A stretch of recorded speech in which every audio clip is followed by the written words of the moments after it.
ನಿಮಗೆ ನಾನು ಮಾತು ಕೊಟ್ಟ ಮೇಲೆ ಆ ಮಾತು ಉಳಿಬೇಕು ನನಗೆ.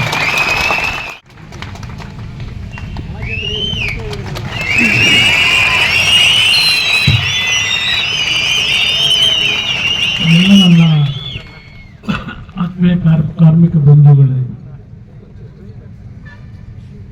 ಇವತ್ತಿಗೆ ತಮ್ಮೆಲ್ಲರ ಒಂದು ಹಕ್ಕನ್ನು ಪಡೆಯತಕ್ಕಂಥ ನಿಟ್ಟಿನಲ್ಲಿ 13ನೇ ದಿವಸದ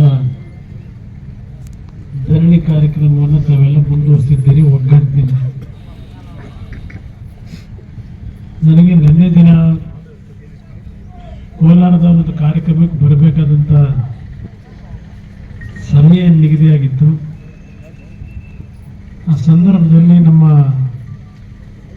MP ಅವರಾಗಿರ್ತಕ್ಕಂಥ ಮಲ್ಲೇಶ್ ಬಾಬು ಅವರು, ನಮ್ಮ ಮುಳಬಾಗಿಲಿನ ಶಾಸಕರು ಮಂಜಣ್ಣ ಅವರು, ವೆಂಕಟ ಶಿವರೆಡ್ಡಿ ಅವರು, ಸಂಪಂಗಿ ಮತ್ತು ಇನ್ನು ಹಲವಾರು ನಮ್ಮ ಸ್ನೇಹಿತರು ಶ್ರೀನಾಥ್ ಇದ್ದಾರೆ. ನೀವು ಕೋಲಾರಕ್ಕೆ ಬಂದರೆ ಒಂದು 10 ನಿಮಿಷ ನಮ್ಮ BML ಕಾರ್ಮಿಕ ಬಂಧುಗಳು ಕಳೆದ 12 ದಿನಗಳಿಂದ ಏನು ಧರಣಿ ಮಾಡ್ತಾ ಇದ್ದಾರೆ, ಕಾರ್ಮಿಕ ಬಂಧುಗಳು ಮತ್ತು ಅವರ ಪ್ರತಿನಿಧಿಗಳನ್ನ ಒಂದು 5 ನಿಮಿಷ ಭೇಟಿ ಮಾಡಬೇಕು ಅಂತಕ್ಕಂಥ ಒಂದು ಸಲಹೆ ಕೊಟ್ಟರು. ಅದರ ಹಿನ್ನೆಲೆಯಲ್ಲಿ ಇವತ್ತು ನಾನು ನಿಮ್ಮ ಮುಂದೆ ಬಂದಿದ್ದೇನೆ. ಈಗಾಗಲೇ ದೇಶದಲ್ಲಿ 3ನೇ ಬಾರಿಗೆ ನರೇಂದ್ರ ಮೋದಿಯವರೇನು ಪ್ರಧಾನಮಂತ್ರಿಗಳಾಗಿದ್ದಾರೆ, ಅವರ ಒಂದು ಸಚಿವ ಸಂಪುಟದಲ್ಲಿ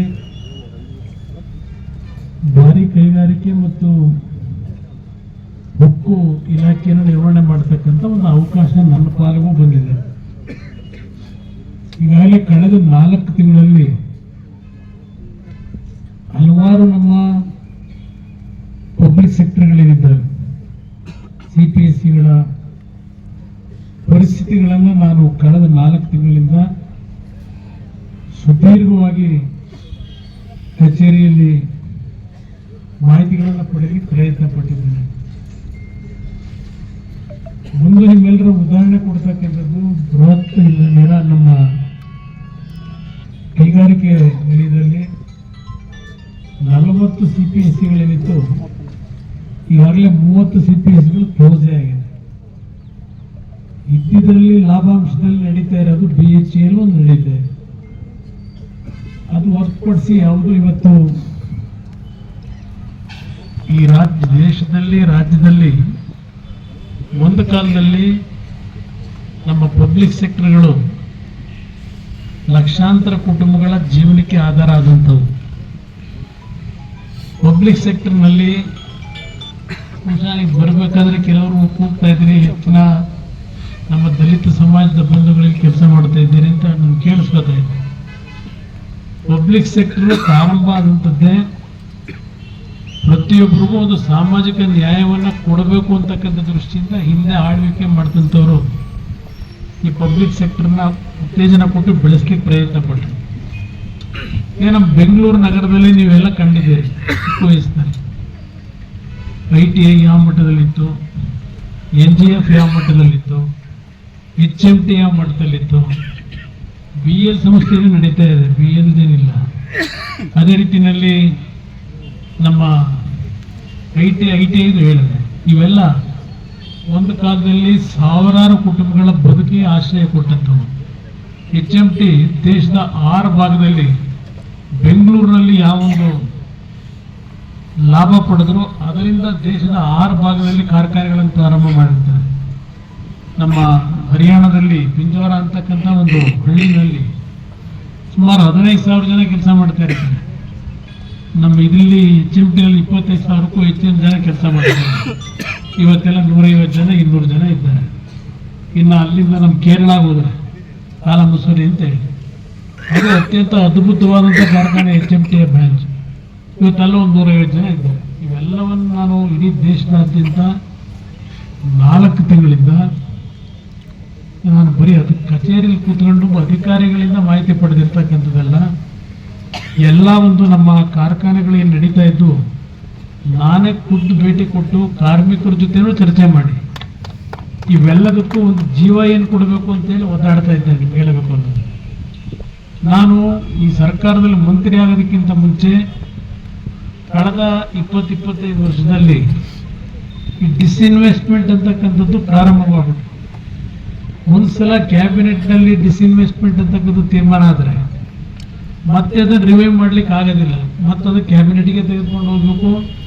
ಹಲವಾರು ರೀತಿಯ ಹರಳಿಸ್ಗಳಿದ್ದಾವೆ. ಒಂದು ನಿಮ್ಗೆ ಉದಾಹರಣೆ ಕೊಡ್ತೀನಿ. RINL ಕಾರ್ಖಾನೆ ನಮ್ಮ ವಿಶಾಖಪಟ್ಟಣದಲ್ಲಿರ್ತಕ್ಕಂಥ ವೈಜಾಗ್ನ ಸ್ಟೀಲ್ ಪ್ಲಾಂಟ್ 6,000 ಎಕರೆನಲ್ಲೇ ಆ ಸ್ಟೀಲ್ ಪ್ಲಾಂಟ್ ಇರ್ತಕ್ಕಂಥದ್ದು. ದೇಶದಲ್ಲಿ ಅತ್ಯುನ್ನತವಾದಂಥ ಕೈಗಾರಿಕೆ ಅದು ಸ್ಟೀಲ್ ಪ್ಲಾಂಟ್. ಸುಮಾರು 23-24 ಸಾವಿರ ಜನ ಕೆಲಸ ಮಾಡ್ತಾ ಇದ್ದಾರೆ. ಅದರಲ್ಲಿ 13-14 ಸಾವಿರ ಜನ ಔಟ್ಸೋರ್ಸಸ್ ಇಂದ ಕೆಲಸ ಮಾಡ್ತಾ ಇದ್ದಾರೆ. ಮೊದಲು ಒಂದು ಕಾಲದಲ್ಲಿ 12 ವರ್ಷ ನಿರಂತರವಾಗಿ ಲಾಭಾಂಶದಲ್ಲಿ ನಡೀತು. ಇವತ್ತು ಕಳೆದ ಒಂದು 5-6 ವರ್ಷದಲ್ಲಿ ಈಗ ಅದು ಕಾರ್ಖಾನೆಯ ಒಂದು ಪರಿಸ್ಥಿತಿ ಮ್ಯಾನೇಜ್ಮೆಂಟಿಂದ ಹಾಳಾಗಿದೆ, ನಮ್ಮ ಕಾರ್ಮಿಕರಿಂದ ಹಾಳಾಗಿಲ್ಲ. ಇವತ್ತು 35 ಸಾವಿರ ಕೋಟಿ ಲಾಸಲ್ಲಿದ್ದಾರೆ. ಅದನ್ನ ಖಾಸಗಿಯವರಿಗೆ ಕೊಡಬೇಕು ಅಂತಕ್ಕಂಥ ಒಂದು ನಿರ್ಧಾರಗಳು ಮಾಡಿಬಿಟ್ಟಿದ್ರು ನಾನು ಮುಖ್ಯಮಂತ್ರಿ ಆಗೋದಕ್ಕಿಂತ ಮುಂಚೆ. ಆದರೆ ನಾನು ಅಲ್ಲಿ ಸ್ಪಾಟ್ ವಿಸಿಟ್ ಮಾಡಿ ಅಲ್ಲಿಯ ಪರಿಸ್ಥಿತಿಗಳನ್ನು ನೋಡಿದಾಗ ಅವರೆಲ್ಲ ಒಂದು ಪ್ಲೇಕಾರ್ಡ್ಗಳನ್ನು ಇಟ್ಕೊಂಡಿದ್ರು. ಸೇವ್ ವೈಜಾಗ್ ಪ್ಲಾಂಟ್ ಅಂತ ಹೇಳಿ RINL. ನಾನು ಅದನ್ನೆಲ್ಲ ನೋಡಿ ಬಂದ ನಂತರ ಅದನ್ನು ಉಳಿಸಲೇಬೇಕು ಅಂತ ಹೇಳಿ ಕಳೆದ 2-3 ತಿಂಗಳಿಂದ ಬಹಳ ಶ್ರಮ ಹಾಕಿದ್ದಾರೆ. ನಮ್ಮ ಮೊನ್ನೆ ಹಬ್ಬ ಆಗ್ತಕ್ಕಂಥ ಸಂದರ್ಭದಲ್ಲಿ, ನಮ್ಮ ವಿಜಯದಶಮಿ ಸಂದರ್ಭದಲ್ಲಿ ನಾನು ಬೆಂಗಳೂರಿನಲ್ಲಿದ್ದೆ.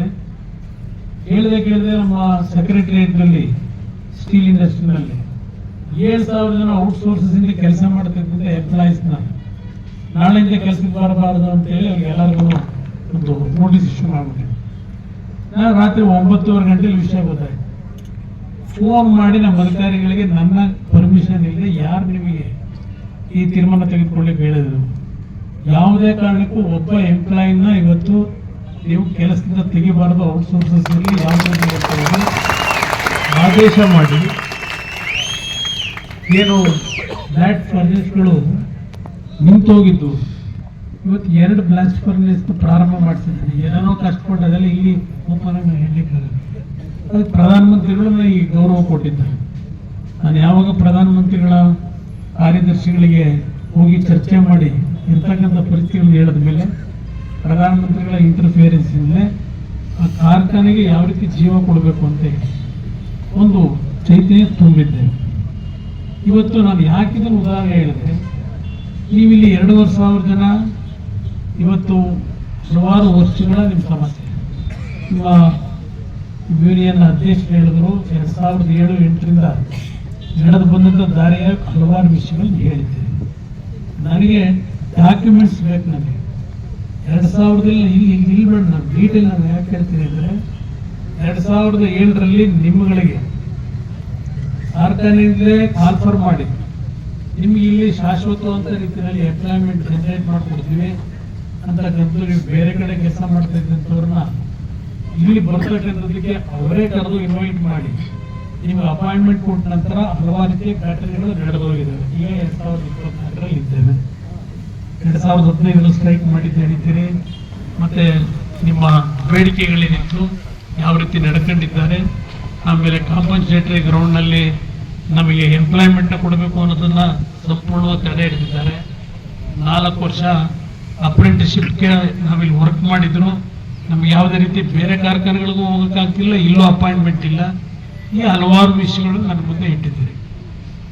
ಒಂದು ನಿಮ್ಮಲ್ಲಿ ನಾನು ಮನವಿ ಮಾಡತಕ್ಕಂಥದ್ದು, ನನಗೆ ಬರೋದಕ್ಕಿಂತ ಮುಂಚೆ, ಏಕೆಂದರೆ ನಾನು ನಿಮ್ಮ ಮುಂದೆ ಏನಾದ್ರು ಒಂದು ವಿಷಯವನ್ನು ಪ್ರಸ್ತಾಪ ಮಾಡಿ ನಿಮ್ಗಳ ಈ ಒಂದು ಹೋರಾಟಕ್ಕೆ ಏನಾದರೂ ಒಂದು ಧ್ವನಿ ಆಗಬೇಕಲ್ಲ.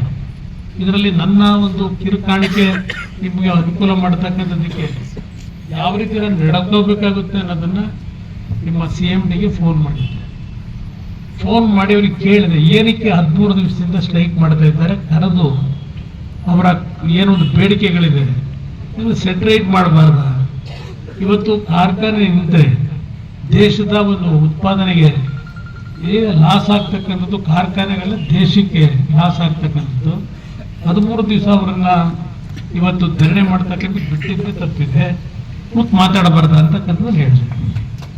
ಅವರು ನನಗೆ ಹೇಳಿದ್ದು 3-4 ದಿವಸ ಹಿಂದೆಯಿಂದನೂ ಸ್ಟ್ರೈಕ್ ನಿಲ್ಲಿಸಿ ಬಂದು ನಮ್ಮ ಜೊತೆ ಚರ್ಚೆ ಮಾಡಿ ಟೇಬಲ್ನಲ್ಲಿ ಯಾವ್ಯಾವ ಒಂದು ಇಶ್ಯೂಗಳನ್ನು ಸಾಲ್ವ್ ಮಾಡೋ ಸಾಧ್ಯ ಮಾಡ್ತೀವಿ ಅಂತಕ್ಕಂಥ ಹೇಳಿದ್ದೇವೆ ಸರ್ ಅಂತ ನಾನು ಹೇಳಿದೆ. ನಾನೀಗ ಅವ್ರಿಗೆ ಭೇಟಿ ಮಾಡ್ಲಿಕ್ಕೆ ಹೋಗ್ತಾ ಇದ್ದೇನೆ. ನಾನು ಯಾವ ಗ್ಯಾರಂಟಿ ಕೊಡಬಹುದು? ಯಾಕೆಂದ್ರೆ ನಾನು ನಿಮಗೆ ಮಾತು ಕೊಟ್ಟು ಹೋದ್ಮೇಲೆ ಮಾತಿನ ಪ್ರಕಾರ ನಾನು ನಡಿಬೇಕು, ಅವ್ರು ನಡೆಯೋದು ಬೇರೆ. ನಿಮಗೆ ನಾನು ಮಾತು ಕೊಟ್ಟ ಮೇಲೆ ಆ ಮಾತು ಉಳಿಬೇಕು ನನಗೆ.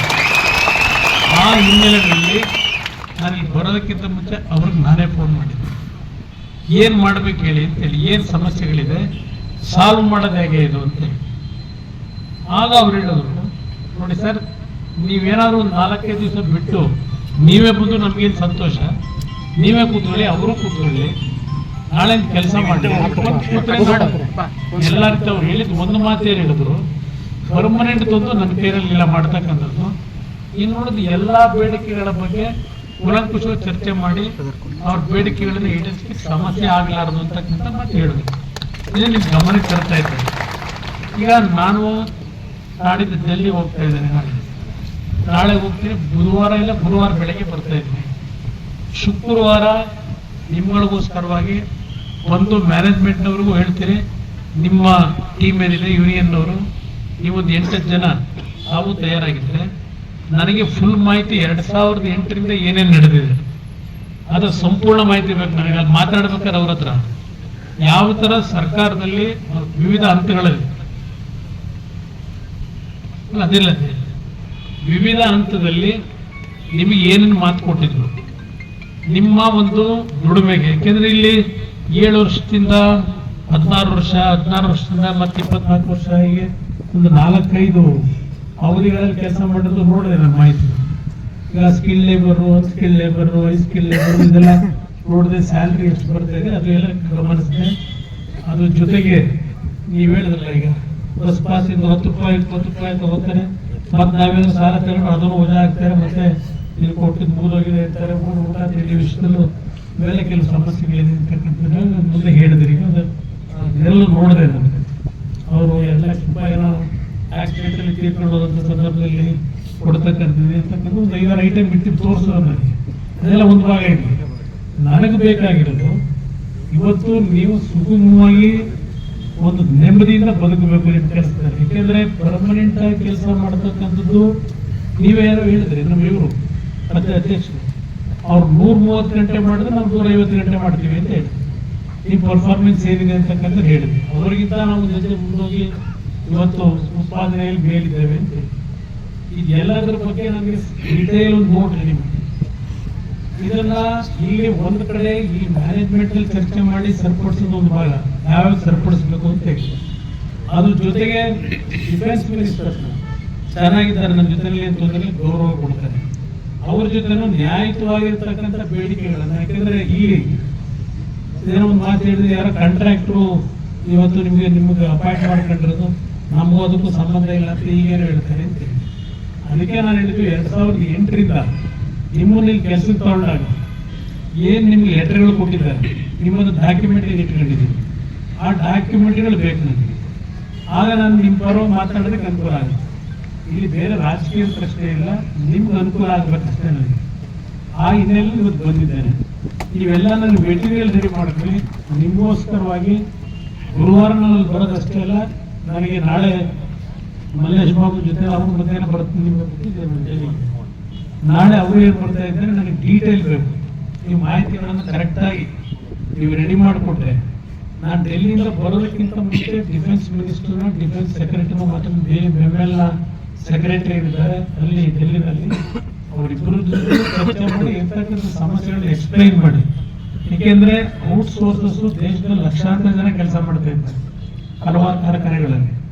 ಅದು ನಿಮಗಿರ್ತಕ್ಕಂಥ ಒಂದು ಇಲ್ಲಿಯ ನಿಮ್ಮನ್ನ ಅಪಾಯಿಂಟ್ ಮಾಡ್ಕೊಂಡಿರ್ತಕ್ಕಂಥದ್ದು ಬೇರೆ ಮಾಡ್ಕೊಳ್ಳೋದಕ್ಕೂ ವ್ಯತ್ಯಾಸ ಇದೆ. ನೀವು ಹೇಳೋ ಪ್ರಕಾರ ಎಷ್ಟರ ಮಟ್ಟಿಗೆ ನಿಮ್ಮನ್ನ ಇವತ್ತು ಈ ಉದ್ಯೋಗದಲ್ಲಿ ನಿಮಗೆ ಸೆಕ್ಯೂರಿಟಿ ತಂದ್ಕೊಡ್ಲಿಕ್ಕೆ ಸಾಧ್ಯ. ಜೊತೆಗೆ ನಿಮ್ಮ ಮಕ್ಕಳಿಗೆ ನೀವು ಹೇಳಿದ್ರಿ, ಇಂಟ್ರೂ ಆದಾಗ ನಾವು 20 ವರ್ಷ ಕೆಲಸ ಮಾಡಿರ್ತೀವಿ, ನಮಗೆ ಆ ಇಂಟ್ರೂ ಕರೆದಂಥ ಸಂದರ್ಭದಲ್ಲಿ ಈ ಕೆಲಸ ಮಾಡೋರಿಗೆ ಪ್ರಿಫರೆನ್ಸ್ ಮಾಡಿ ಒಂದು 5%, 10% ಕೆಲಸ ಮಾಡತ್ತವ್ರಿಗೆ ರಿಸರ್ವೇಶನ್ ಇಟ್ಟರೆ ಅದ್ರಲ್ಲಿ ನೀವು ಸ್ವಲ್ಪ ಮತ್ತೆ ನಿಮ್ಗೆ ಪರ್ಮನೆಂಟ್ ಜಾಬ್ ಸಿಗುತ್ತೆ, ಅದು ಮಾಡ್ತಾ ಇಲ್ಲ ಅಂತಕ್ಕಂಥದ್ದು ಒಂದು ಹೇಳಿದ್ರಿ. ಇದೆಲ್ಲವನ್ನು ಈಡೇರಿಸೋದೇನು ದೊಡ್ಡ ವಿಷಯ ಅಲ್ಲ. ಇದನ್ನ ಗೈಡ್ಲೈನ್ಸ್ ಅಂತಕ್ಕಂಥದ್ದು ಇಂಪ್ಲಿಮೆಂಟ್ ಮಾಡಿಸ್ತಕ್ಕಂಥದ್ದಕ್ಕೆ ಪ್ರಾಮಾಣಿಕವಾಗಿ ನಿಮಗೆ ನಾನು ಸಹಕಾರ ಕೊಡ್ತೀನಿ, ನನ್ನ ಜವಾಬ್ದಾರಿ ಇದೆ. ಅದರಿಂದ ನನಗೆ ನಿಮ್ಮ ಲ್ಯಾಬ್ಸಸ್ ಏನಿದೆ, ನೀವು ಮಾತು ಕೊಟ್ಟು ಯಾವ ಲ್ಯಾಬ್ಸಸ್ ಇಟ್ಟಿದ್ದಾರೆ ಅದು ಸರಿಪಡಿಸ್ತಕ್ಕಂಥ ನಿಟ್ಟಿನಲ್ಲಿ ಮಾಹಿತಿ ಪೂರ್ಣವಾಗಿ ಕೊಡಿ. ನನಗೆ ಮಾಹಿತಿ ಕೊಟ್ಟರೆ ಸಂಪೂರ್ಣವಾಗಿ ಆ ಲ್ಯಾಬ್ಸಸ್ ಸರಿಪಡಿಸಿ ಮತ್ತೆ ಈ ರೀತಿಯ ಒಂದು ಧರಣಿ ಕೂತು 10 ದಿವಸ 13 ಸಿಕ್ಕಿದ್ರೆ ನೀವು ಪಾಪ ಇಲ್ಲಿ ಕೂರ್ತೀರಿ, ಮನೆಯಲ್ಲಿ ಮಕ್ಕಳು ನಿಮ್ಮ ಕಡೆ ಇದ್ದಾರೆ, ನಿಮ್ಮ ಕುಟುಂಬದಲ್ಲಿ ಇರ್ತಕ್ಕಂಥ ನಮ್ಮ ತಾಯಿಗಳು ಅವ್ರ ಪರಿಸ್ಥಿತಿ ಏನಾಗಬೇಕು, ಇದು ಎಲ್ಲ ನಾನು ಯೋಚನೆ ಮಾಡೋದು. ಮನೆಗಳ ಸಮಸ್ಯೆ ಆಗಬಾರ್ದು, ಆ ದೃಷ್ಟಿಯಿಂದ ಸಮಯ ವ್ಯರ್ಥ ಮಾಡೋದು. ಇವತ್ತೇನು ನೀವು 13 ದಿವಸದಿಂದ ನಡೆಸಿರೋದೇ ಇವತ್ತು ನಿಮ್ಮ ಪರಿಸ್ಥಿತಿಗಳು ಏನಾಗ್ತದೆ ಅನ್ನೋದು ನಾನು ಅರ್ಥ ಮಾಡ್ಕೋಬಲ್ಲೆ. ಹಲವಾರು ಕಡೆ ನೋಡಿದ್ದೀನಿ ನಾನು ಇಂಥ ಒಂದು ಪರಿಸ್ಥಿತಿಯಲ್ಲಿ ಕೊನೆಗೆ ಯಾವ್ಯಾವ ಸಂಕಷ್ಟಗಳು ಎದುರಿಸ್ತಾರೆ ಅಂತ ಹೇಳಿ. ಆ ದೃಷ್ಟಿಯಿಂದ ನನ್ನ ಹೇಳಿದ ತಕ್ಷಣ ಇಲ್ಲಿ ಬಂದೆ. ನಾನು ಇವತ್ತು ಭಾಳ ಮದುವೆಗಳು ಭಾಳ ಇತ್ತು, ನಾನು ಎಲ್ಲೆಲ್ಲ ಹೋಗಿತ್ತು, ಮೈಸೂರು ಎಲ್ಲ ಕಡೆ ಹೋಗೋದಿತ್ತು. ಆದರೂ ಇಲ್ಲಿ ಪರಿಸ್ಥಿತಿ ತಿಳಿದು ಇಲ್ಲಿ ಫಸ್ಟ್ ಟಾಪ್ ಪ್ರಿಯಾರಿಟಿ ಕೊಡಬೇಕು ಅಂತ ಬಂದಿದ್ದೇನೆ. ನನಗೆ ನಾಳೆ ಮಲ್ಲೇಶ್ ಬಾಬು ಜೊತೆಯಲ್ಲಿ ಫುಲ್ ಮೆಟೀರಿಯಲ್ ಕೊಡಿ. ನಾನು ಗುರುವಾರದ ದಿವಸ ನಾನು ಡೆಲ್ಲಿಯಿಂದ ಅಲ್ಲೂ ಮಾತನಾಡಿ ಬಂದು ಇಲ್ಲಿ ಮ್ಯಾನೇಜ್ಮೆಂಟ್ನಲ್ಲಿ ನಿಮ್ಮ ಬೇಡಿಕೆಗಳಲ್ಲಿ ಯಾವ್ಯಾವುದು ಟಾಪ್ ಪ್ರಿಯಾರಿಟಿಲಿ ತಕ್ಷಣದಲ್ಲಿ ಆ ಟೇಬಲ್ ಮೇಲೆ ಕೂತಾಗ ಚರ್ಚೆಗೆ ಅಲ್ಲೇ ಬಗೆಹರಿಸಬೇಕು. ಅದನ್ನು ಬಗೆಹರಿಸಲಿಕ್ಕೆ ನಿಮ್ಮ ಧ್ವನಿಯಾಗಿ ನಾನು ಇರ್ತೇನೆ, ನಾನೇ ಬರ್ತೇನೆ. ಇನ್ನು ನಿಮ್ಗೆಲ್ರಿಗೂ ಒಳ್ಳೆಯದಾಗಿ.